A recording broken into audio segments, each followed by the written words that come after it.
So, look who I bumped into at the airport, just sitting here by himself with a submarine sandwich hat on. And I'm trying to tell him, your team stinks. Tough scene in the New York City airport last week between two very good friends, and what an excellent place to start. Hi, I'm Barstool Carl, and I'm introducing the Chicago Beef House, a blatant ripoff of stool scenes and our one-shot Charlie to keep you in the loop of everything that's going on in Barstool Chicago. Now, assuming anybody gives a fuck, let's start with our trip last week out to New York City. All right, how are you not ready for that? That's what I'm talking about, the seal. How are you not That ready one for that? play, the defense went out of sorts after that. I do serve and turf, medium rare. I was out there a little bit sooner with Big Cat. We did some reconnaissance and tried to save the Cubs-Mets season. So what does that exactly mean? A little bit of food reviews. Let's go to the food review. Oh, yeah, take a bite, take a bite, take a bite, take a bite. Come here. Come here. Take a bite, take a bite, take a bite. Take a bite, yeah, let's go. Bite it. There we go. Rate it, rate it. 10, 20, 15, 25, 30. Probably the real story, though, Wednesday night was bumping into Marlins man down there in the first row. Marlins man comes at the Big Cat. He's like, Big Cat, love to take you to the game tomorrow night. Sit in the first row. Big Cat's like, I got better shit to do, Marlins man. Just kidding. Take Carl. Carl, take plenty balls. Go up, go vertical. Go vertical. I got you, big fella. I got you, big fella. You got it. You got it. You got it. You got it. Oh, good squat. Plenty good squat. And who'd we sit in front of? We sat in front of the MLB commissioner, waving cup snakes. You know the controversy. I asked Rob Manfred, do you mind cup snakes? He said, hell no. Have fun, Carl. You deserve it. And Thursday night with Rob Manfred just set the tone for what Barstool Chicago is trying to do in HQ. So when the rest of the boys came out after Labor Day, we were all gas, no brakes trying to raise hell. And I guess it kind of started with White Sox Dave trying to force a friendship with Jared live on a Twitch stream. Can we roll that, please? What's up, dog? How you doing? Come on, just shake it up, man. Shake it up. Shake it up, man. A meeting of the minds. There's no cameras around. Can we just shake it up? Literally a camera right here. We're live right now. We're being live streamed. We're live streaming. Dave was delayed at an airport today. How long? Like 3 hours. That fucking stinks. I know. Grab him up. So I do feel bad for you. What? The tension. Why don't you have a seat, Dave? Yeah, let's Why have don't you have a a seat, Dave? Have a seat. And needless to say, it was a swing and a miss for a couple guys who throw in the high 60s. We don't have a second camera, do we? No. Can we get on that? Yeah, we'll get to it. Okay. Because that joke would have been a lot better if we had a second camera over there, and I could be like, oh, like a couple guys in the high 60s. The White Sox Dave. All right. The story of Barstool Chicago and HQ is a story of friendships. Old friends, new friends, best friends. Let's talk about Blackjack Fletcher for a second. Holy smokes, we were gassing beers at McSorley's, founded in 1854, one of my favorite bars in America. You couldn't hold us back. I think the final tab was somewhere north of 69. Hey, how you doing? Hey, let's go to the Lower East Side where fucking Harry met Sally.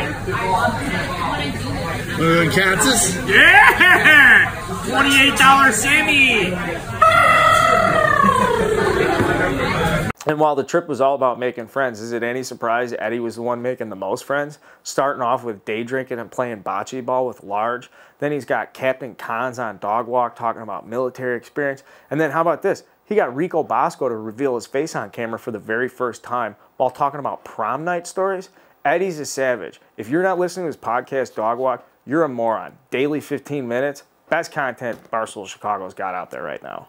I'm not joking when I say White Sox Dave surprised me on a daily basis. White Sox Dave has made a living wasting my time, and this might be the biggest waste yet.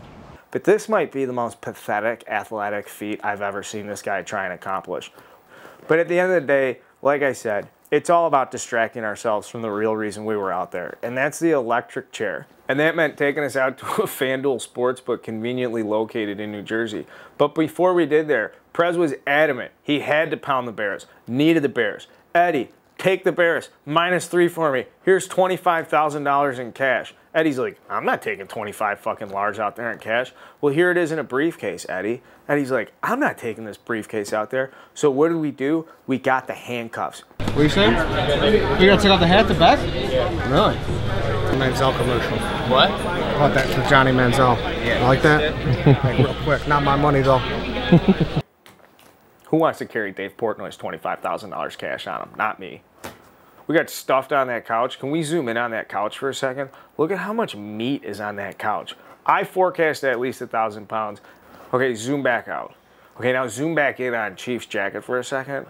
Okay, now zoom back out. That's a hot sports book right there. So a lot of credit, Chief, for sweating that one out. And while I'm furious with the Bears for not being able to score more than 3 points, I'm equally mad at my coworkers for having no will or desire to participate in any type of post-game show live on the live stream. Don't you fucking cut it, Andrew. Don't you fucking cut it. Don't fucking cut it. If you fucking turn these cameras off, if you fucking cut this stream right now. We actually did have something to do back at HQ. We're recording our first Bears postgame show. If you haven't checked it out yet, go to our podcast page. You can download it now. The guys were trying to get in the cab to go back and record it. I was so busy sucking down some Miller Lights responsibly that I couldn't get over the fact they were taking down the camera and Andrew was trying to shut the broadcast down. Don't you worry about me. Take the camera down. Don't worry about that camera. That's your camera. Take that camera home. Okay, people are, oh, you're in stool scenes right now? Hey, Carl, you gonna do this? You gonna do that? Hey, Carl, what time you gonna be? Then we had to get up the next day at 6 a.m. to go in for Barstool breakfast to spend time with Willie Colon Large. I got a question for you, Willie. Yeah. Have you ever been in a situation last night the Bears gave up 10 points at home to Aaron Rodgers and they lost? I already checked in for my flight. Got 1 foot out the door. Yeah. Really? Yeah. You guys are ready to get the fuck out of here. Yeah. Back to Chicago. Yeah. You I'm guys not hate New saying York? that. Yeah, I don't really like it here. White Besides Sox Dave, Dave just watch the coming in. camera, He's got Dave. sunglasses Coming in on. hot. Coming in hot. Coming in hot, Dave. 67 minutes. Rod, let it run.